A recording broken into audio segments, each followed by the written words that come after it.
Bonjour et bon après-midi. Donc, bienvenue à notre webinaire La santé au milieu de la vie, ce que chaque femme devrait savoir. Je me présente Aïcha, je suis l'une des coachs de santé ici à Sanomi de Vie. Ma formation, c'est en médecine naturopathique, mais je dis toujours que vraiment ma passion, c'est la santé des femmes. Plus particulièrement, j'ai une formation en santé de femmes, mais plus précisément avec la régulation des hormones. Donc, c'est quelque chose qui me tient vraiment à cœur et qui me passionne beaucoup. Donc, certainement, durant ce webinaire, vous allez entendre certainement quelques-unes de mes expériences de vie et expériences cliniques quand j'en discute de la ménopause. Donc, bienvenue. Et le suivant, s'il te plaît. Le suivant. Donc, merci beaucoup de vous rejoindre à nous. Je sais votre emploi de temps est assez occupé, donc je vais essayer de respecter le temps et le délai. Ce webinaire va durer à peu près une quarantaine de minutes avec une session de questions-réponses de 10 minutes vers la fin de la session. Donc, juste quelques informations de base. Tous les microphones et caméras sont désactivés, donc ne vous inquiétez pas. Mais si vous avez des questions, je vous encourage fortement de les inclure dans la section de questions-réponses. Ma chère collègue Bonnie, qui est un peu omniprésente présentement, donc elle m'entend, mais elle vous lit surtout, va pouvoir me partager les questions à la fin du webinaire. Et aussi, le webinaire sera enregistré, donc il y aura une rediffusion qui sera partagée avec tous les participants après l'événement. Et je crois dans un délai d'à peu près 2 jours. Donc, vous aurez accès à l'enregistrement si vous devez quitter un peu plus tôt. OK, le suivant. Donc, pour présenter Salon Midvie, nous sommes le seul fournisseur national des soins complets pour la ménopause au Canada, ce qui est assez impressionnant, surtout quand on y pense. Il y a un gros fossé quand ça vient aux informations de santé des femmes et encore plus particulièrement la santé en ce qui concerne la régulation des hormones et la ménopause. Donc, nous avons vraiment redéfini la façon de voir la santé au niveau des femmes, mais surtout comment nous avons amélioré l'accès aux soins. Donc, surtout quand ça vient à la ménopause, la préménopause, vraiment, nous sommes le champion en ce qui concerne ce qui est accessible au Canada. Nous nous concentrons surtout à combler le fossé grâce à des soins qui sont fondés sur des données probantes. Donc, la science, c'est quelque chose qu'on se base quand ça vient à créer des plans de traitement. Et c'est assez important, particulièrement quand on discute des hormones ou même quand les femmes, nous avons des conditions préexistantes. C'est important d'avoir une idée complète et de nous baser sur la science quand ça vient aux solutions. Le suivant. Donc, la ménopause, dans l'actualité, vous allez probablement vous rendre compte que c'est un sujet qui est en tendance, vraiment en tendance, je devrais dire plutôt. Donc, dans les médias, dans les réseaux sociaux, ça discute beaucoup de la périménopause, de la ménopause. Même en début de l'année, il y a Oprah qui discutait de son propre expérience avec la ménopause et comment les symptômes étaient assez perturbateurs pour elle. Donc, juste pour dire que c'est quelque chose qui est vraiment dans les médias, c'est de l'actualité, on en discute beaucoup. Mais tout cela aussi pour dire qu'il y a quand même beaucoup d'informations qui est disponible en ligne. Donc maintenant, c'est à savoir comment faire le tri et savoir qu'est-ce qui est pertinent et valide pour nous. C'est là où Salon Midvie vient pour vous aider et aussi éduquer en ce qui concerne les lacunes qui ne sont pas forcément accessibles en ligne ou faire que les informations soient mieux digérées aussi, parce que quand même, il y a beaucoup d'informations qui est en ligne. Des fois, c'est de l'information scientifique. Ça peut être un peu plus compliqué à digérer. Donc, on vient combler le fossé de cette manière aussi. Le suivant. Donc, commençons à définir c'est quoi la ménopause. J'ai déjà dit ménopause quelques fois en débutant ce webinaire, mais c'est une transition qui est naturelle, qui est vécue par les femmes.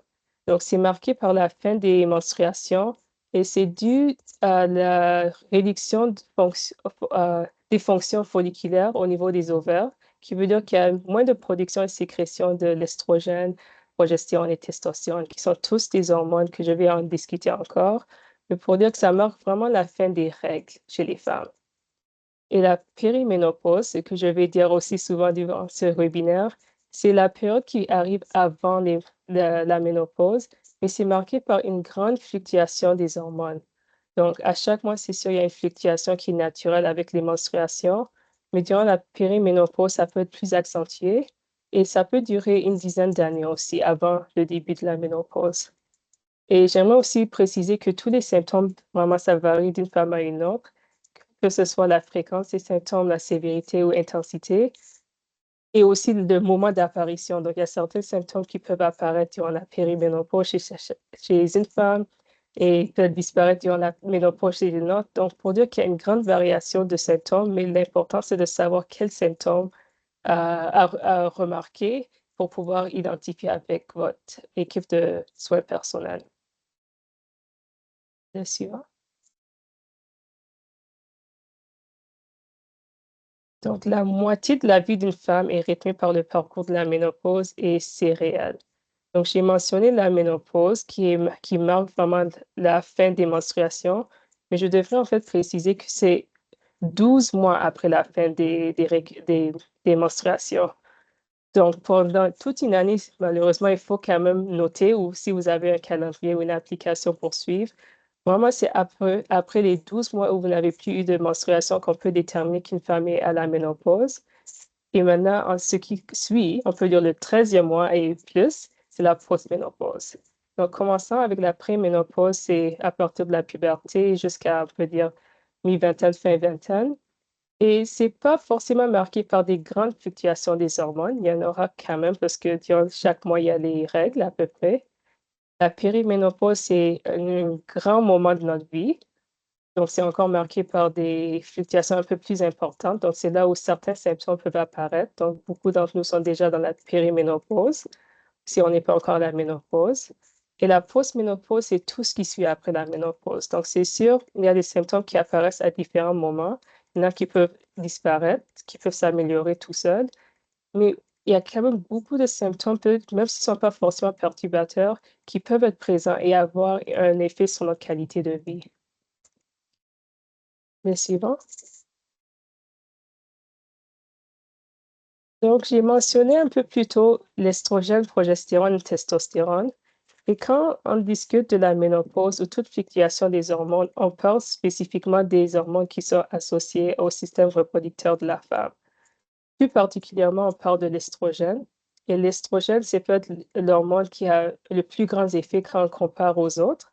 Et ça a un effet dans tous les systèmes du corps, on peut dire malheureusement ou heureusement, dépendamment de comment les symptômes nous affectent. Mais nous avons vraiment des récepteurs dans tous les tissus du corps. Donc, ce qui fait qu'on peut aussi avoir des symptômes qui apparaissent qui ne sont pas forcément intuitifs. Les symptômes qu'on entend assez souvent sont des bouffées de chaleur ou des troubles de sommeil, qui, c'est sûr, c'est perturbateur et ça a un effet assez signifiant dans notre vie. Mais il y a quand même aussi des effets peut-être qui sont moins intuitifs. Donc, j'aimerais apporter votre attention au système osseux. Donc, l'estrogène a un effet protecteur. Ça permet de protéger et de préserver la densité osseuse, qui est très important, parce qu'avec la maturité au fil de temps, avec la baisse d'estrogène, la densité osseuse aussi peut baisser, ce qui peut aussi avoir un lien à un risque qui est plus accru à des fractures. Il y a aussi au système cardiovasculaire, l'estrogène a un effet protecteur, dont naturellement une baisse d'estrogène peut avoir des effets au niveau cardiaque, donc soit plus de palpitations ou des changements au niveau de la tension artérielle aussi. Donc, pour dire que vraiment l'estrogène a un effet qui est assez important dans tous les systèmes. Donc, encore, l'estrogène, progestérone, testostérone, il y a un effet dans tous les tissus, comme j'ai mentionné. Et les changements hormonaux, ça varie chez chacune d'entre nous, bien sûr, mais la présentation des symptômes aussi varie, aussi bel et bien. Donc, j'ai mentionné quelques symptômes qui sont peut-être plus intuitifs ou que nous avons déjà l'expérience, donc des bouffées de chaleur, des troubles de sommeil. Mais il y a d'autres symptômes aussi que très souvent les médecins de soins de santé qui ne remarquent pas que c'est forcément associé à des fluctuations des hormones. Donc, par exemple, ce qui revient souvent durant mes consultations sont les troubles d'humeur tels que l'anxiété, la dépression, l'irritabilité. J'ai mentionné les troubles de sommeil. Des fois, il y a aussi, bien sûr, les bouffées de chaleur, mais des fois, on peut aussi avoir des douleurs. Donc, que ce soit des douleurs articulaires, des tensions musculaires ou même la sécheresse. Donc, sécheresse, démangeaisons au niveau de la peau ou la sécheresse oculaire. C'est en fait des symptômes qui peuvent être associés aux fluctuations des hormones. Donc, s'il y a quelque chose vous semble que ce soit un peu bizarre, que vous vous dites: «Ah, en fait, je ne sais pas, j'ai essayé tel traitement, j'ai pas vraiment vu une amélioration», c'est bel et bien possible que ce soit lié aux hormones. Le suivant.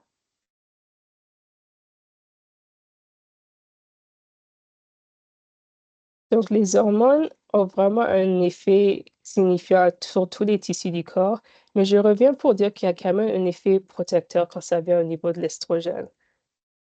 Donc, quand on regarde aux maladies cardiaques, des fois, ça peut être accentué, juste en général, avec l'âge. Le système ou le corps, l'être humain, ce n'est pas la même fonction que quand on était un peu plus jeune. Donc, une baisse d'estrogène, ça peut lier aux palpitations des fois. Donc, très souvent, on se dit que c'est associé aux troubles de panique ou l'anxiété ou qui sait même. Mais ça peut être lié à la baisse d'estrogène. Ça peut avoir des changements au niveau du cholestérol, la pression artérielle. Et encore l'ostéoporose, j'ai mentionné un peu plus tôt que l'estrogène a un effet protecteur au niveau de la densité osseuse. Et c'est vrai, la baisse d'estrogène, certainement, c'est quelque chose qui est un peu plus connu dans les médias, qu'une baisse d'estrogène est liée à une baisse de densité osseuse, qui fait on a plus de chances ou un risque qui est un peu augmenté à avoir des fractures. Donc ça aussi, c'est quelque chose qui n'est pas l'idéal. Mais pensons aussi au système génito-urinaire.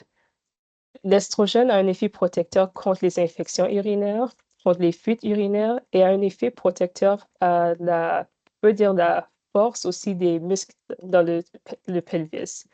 Donc, il y a quand même un grand effet, bien qu'on ne le ressent pas. Donc, c'est sûr, il y a les symptômes qu'on ressent, mais il y a les signes aussi qui ne sont pas forcément toujours visibles. Mais le système aura quand même une réaction, ce qui aussi marque l'importance de faire des tests, que ce soit des prises sanguines ou même des analyses telles que des IRM et autres pour évaluer la, la progression de certains systèmes de notre corps. Le suivant. Donc, il y a certainement des lacunes dans les soins de santé destinés aux femmes. La- le contact primaire pour la plupart d'entre nous, c'est notre médecin de famille, qui est un généraliste. Donc, très souvent, ils sont excellents à l'écoute. Mais le problème d'un généraliste n'est pas un expert dans la santé de la femme, et encore moins quand ça vient de la ménopause. Donc, tout cela pour dire que vraiment, il y a des grosses lacunes, non seulement aux compétences ou les connaissances au niveau de la communauté ou de la population générale, même dans l'équipe clinique, on peut dire qu'il y a vraiment des lacunes. Donc, juste pour vous dire que il y a que 20 des résidents en gynécologie qui reçoivent une formation sur les soins liés à la ménopause. Et quand on y pense, c'est quand même décevant et dommage parce que la gynécologie, on se dit, c'est le domaine de la reproduction des femmes, mais n'avoir que seulement 20 qui ont une formation plutôt avancée ou plutôt poussée en la ménopause, ça fait que même si on voit un médecin de famille ou on voit un gynécologue, des fois, ils ne sont même pas adeptes à vraiment discuter des symptômes que nous ressentons. Et maintenant encore, les médecins de famille, ils reçoivent juste quelques heures. Donc, quelques heures, c'est pas suffisant pour aucun domaine, pour vraiment être des experts ou comprendre et être à l'aise même à traiter les symptômes. Donc, même ils se rendent compte que c'est quelque chose qui est lié aux fluctuations des hormones. Peut-être le médecin de famille, en fait, n'est même pas à l'aise à en discuter des solutions. Donc, ça aussi, c'est les lacunes qui créent des gros fossés au accès de soins pour les femmes. Maintenant aussi, dans le système de santé canadien, il y a aussi des lacunes. Donc, si ce n'est pas depuis les années 90, les femmes n'étaient même pas incluses dans les essais cliniques. Encore, comment est-ce qu'on peut savoir comment adresser les femmes si elles n'ont pas été incluses, si ce n'est pas les dernières trentaines d'années? Ce n'est pas suffisant quand on parle de données qui sont vraiment importantes pour nous aider à trouver des solutions qui sont adaptées encore à nos symptômes et à nos présentations, et pas forcément les présentations qui se retrouvent chez les hommes. Et encore un autre problème, c'est un problème de financement. Il y a juste pas assez de financement qui est mis dans la recherche pour pour les soins de femmes, mais aussi, il y a pas aussi assez de financement pour couvrir, quand il y a l'assurance, pour des médicaments ou des traitements qui sont liés au traitement pour la femme et surtout la ménopause. Donc, il y a quand même beaucoup de lacunes. Le fossé est très large. C'est sûr qu'il y a des améliorations à chaque année, mais pour dire qu'il y a quand même un grand écart quand ça vient d'autres troubles de santé qu'on cherche à améliorer. Et un autre problème, c'est qu'une femme sur 5 au Canada n'a pas un accès régulier à un médecin primaire, qui est un peu compliqué surtout. Donc, même si on va aux cliniques publiques ou les cliniques où on peut juste rentrer, Ils connaissent pas votre dossier, donc ils sont même pas familiers. Donc même si on va vous présenter un symptôme, à moins qu'ils soient vraiment adeptes ou ils soient juste reconnaissants aux symptômes qui sont associés aux fluctuations des hormones, ils vont pas vraiment savoir comment vous aider. Donc encore, il y a un gros fossé dans le système de santé canadien et c'est là vraiment où Sanon Midvi cherche à combler ce fossé et au moins avoir accès aux soins partout au Canada. Donc que ce soit de la côte est à la côte ouest ou encore au nord, nous cherchons à combler ce fossé. Le suivant. Donc, il y a quand même beaucoup de solutions qui peuvent aider à réguler ou gérer les symptômes, la présentation ou la sévérité des symptômes. Et tout commence par l'éducation. Donc, prévenir, c'est toujours mieux que guérir. Si on connaît à quoi s'attendre ou les symptômes qui sont même présents et quelles solutions sont présentes, c'est certainement qu'on aura des meilleures présentations quand ça vient au plan de traitement. Il y a aussi le mode de vie, donc ça inclut bien sûr l'alimentation qui est saine, l'exercice physique, le sommeil, la pleine conscience. Donc, beaucoup de changements de vie peuvent optimiser la progression quand on va vers la ménopause et la post-ménopause, mais aussi juste améliorer notre qualité de vie. Et bien sûr, il y a les traitements qui sont hormonaux ou non hormonaux. Prochain. Donc, j'aimerais passer un peu de temps juste discuter de l'impact, surtout quand on parle de l'impact des symptômes sur notre qualité de vie. Il y a 75% des femmes qui souffrent quotidiennement des symptômes perturbateurs. Donc, j'en ai déjà mentionné, mais je vais le répéter encore parce que souvent, ça nous aide à nous souvenir. Mais il y a l'anxiété, la dépression, le trouble de sommeil, fibromyalgie, les douleurs chroniques. C'est des symptômes vraiment qui ont un effet perturbateur sur notre vie quotidienne. Donc, pour dire que c'est quelque chose qui dérange quand même assez bien, bel et bien beaucoup de femmes, mais un des problèmes, c'est que la plupart des femmes aussi, donc 50%, ne remarquent pas ou ne savent pas que c'est lié à la ménopause. En fait, elles ont ces symptômes qui présentent, mais ne savent pas pourquoi. Et ça devient très compliqué encore quand on se présente chez le médecin de famille et il va faire toutes ces analyses, mais il n'y a pas quelque chose qui indique quelque chose.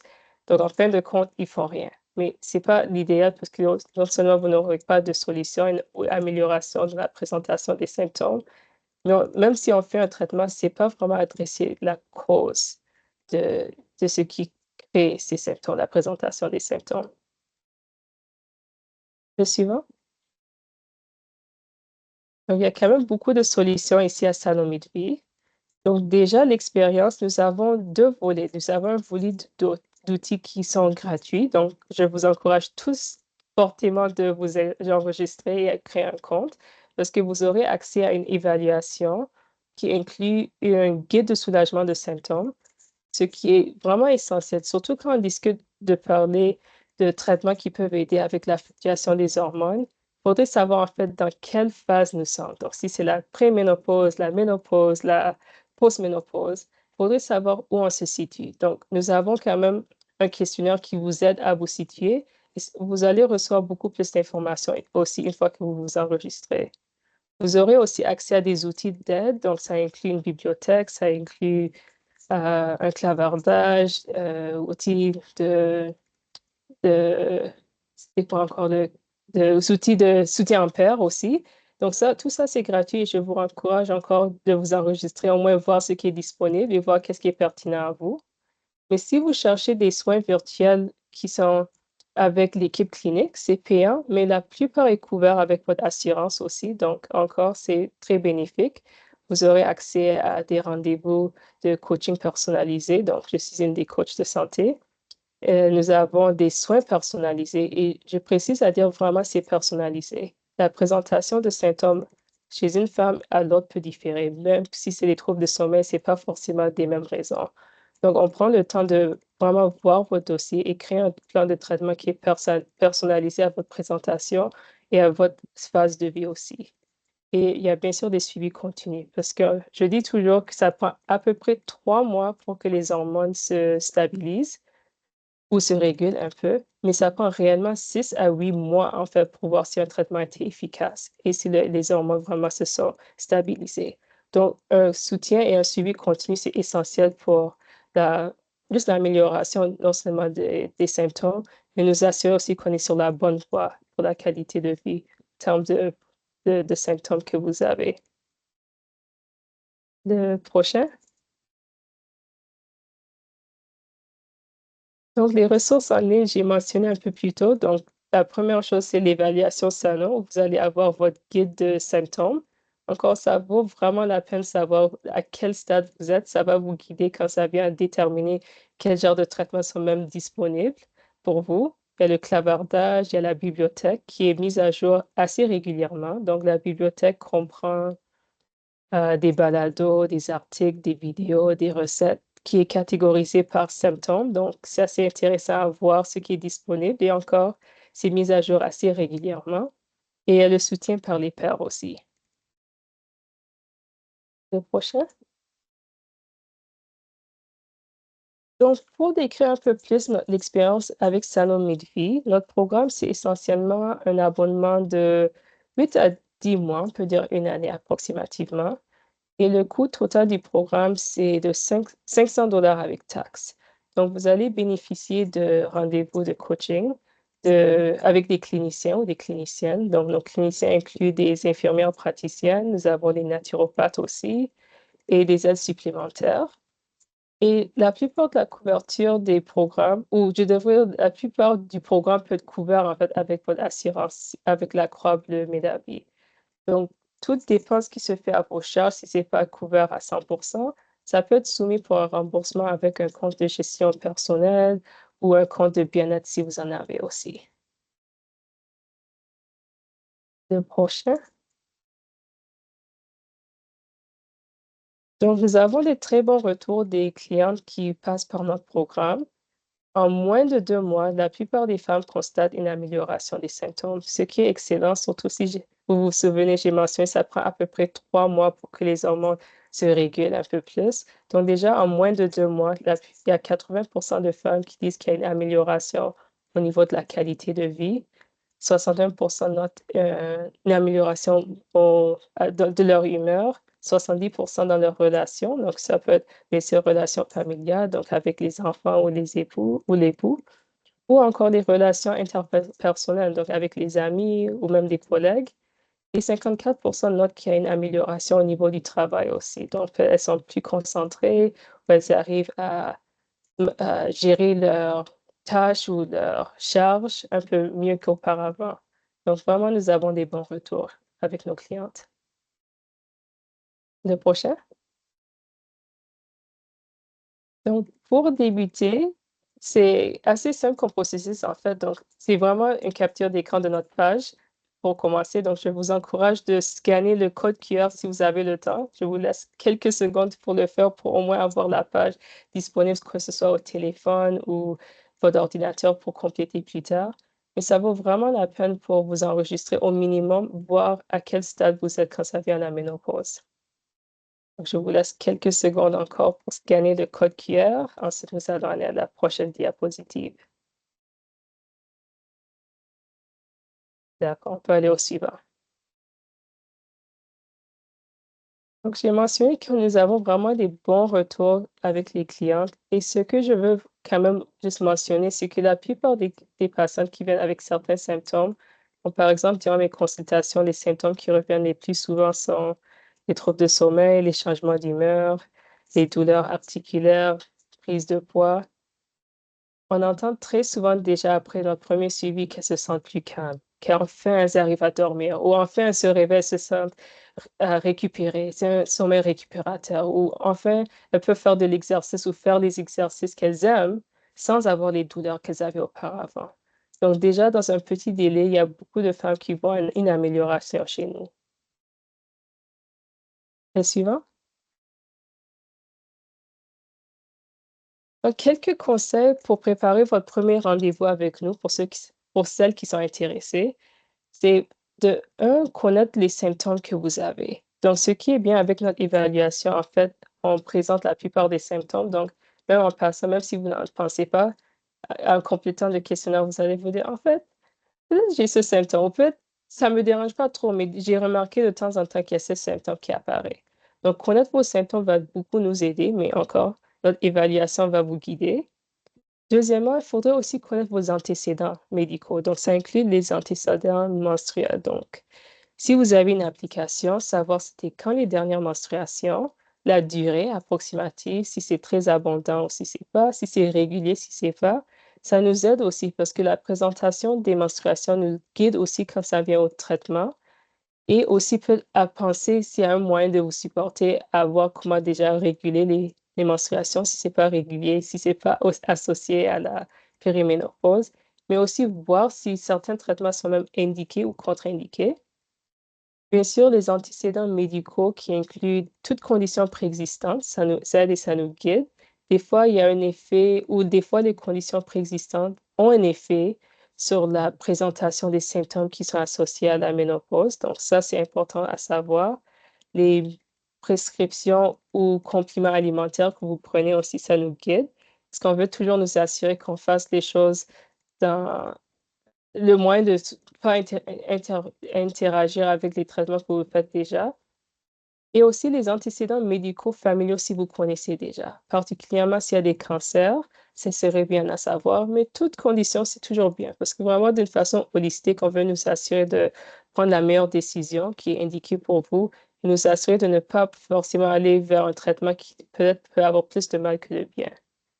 Et dernièrement, de préparer, si vous avez, en fait, si vous avez accès à des examens récents, tels que dans la dernière année, on va dire, c'est récent, de partager avec nous si c'est possible. Donc, si vous avez des résultats de prise sanguine, de les garder ou si vous allez voir un médecin de famille bientôt, de demander encore si c'est disponible.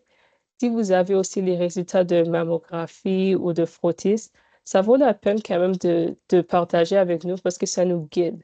Donc, on fait quand même des analyses sanguines dans notre programme, mais ça nous aide à faire une comparaison. Donc, même si ça fait une année ou un peu plus, on peut comparer à voir dans quel état vous êtes présentement à comparer à un mois ou une année de cela. Donc, ça nous guide aussi parce qu'on peut voir une tendance. Et aussi préparer vos questions. Donc, je sais, il y a beaucoup d'informations en ligne. Peut-être vous avez même beaucoup de questions juste de vous-même. Juste de noter les questions. Ça vous aide et ça vous guide durant nos conversations et durant nos consultations. Donc, au pire des cas, si on n'a peut-être pas le temps de répondre aux questions ou peut-être durant le moment, on ne sait pas exactement, on peut toujours répondre plus tard. Mais une fois que c'est noté, au moins, ça nous guide un peu plus. Donc, de tout noter, toutes questions sont les bonnes. On n'a pas toutes les réponses, mais certainement, on peut répondre à la plupart. OK. Le suivant. Donc, merci beaucoup pour votre attention. J'espère que vous avez quand même beaucoup de questions.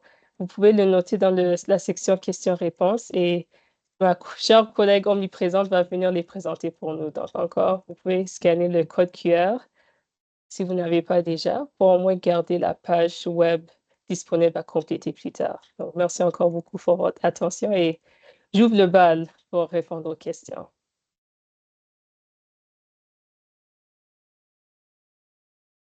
Je crois que le micro est fermé, Bonnie.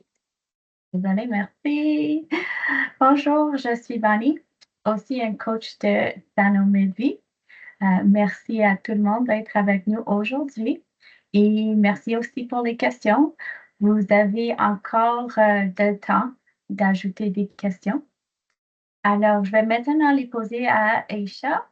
Aisha, la première question. Je n'ai pas de médecin de famille. Puis-je quand même bénéficier de l'aide offerte par ce programme? Oui, vous pouvez toujours bénéficier du programme sans un médecin de famille. Donc, nous allons prendre en compte que, bien sûr, chaque prédisposition est différente chez chaque femme, mais nous allons faire une évaluation assez compréhensive. Donc, on fait bien sûr une analyse des antécédents, nous allons faire des prises sanguines, donc savoir où vous êtes. Et si nécessaire aussi, si vraiment on a besoin d'un examen physique, parce qu'à préciser, notre système est complètement virtuel, donc bien sûr, il y a une limitation que ça vient aux examens physiques.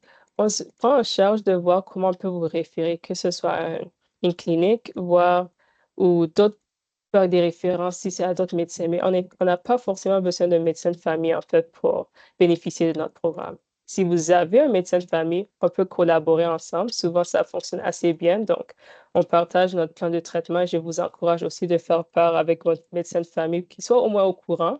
Même s'ils ne connaissent pas, ça leur permet aussi d'apprendre à propos de la ménopause. Donc, Il n'y a vraiment pas une limitation. Juste tout ça pour dire que vraiment, vous pouvez bénéficier sans avoir un médecin de famille. Donc, merci beaucoup pour la question. Merci. Alors, une autre question. Existe-t-il des conseils pour déterminer si vous approchez de la ménopause alors que vous prenez encore des pilules contraceptives?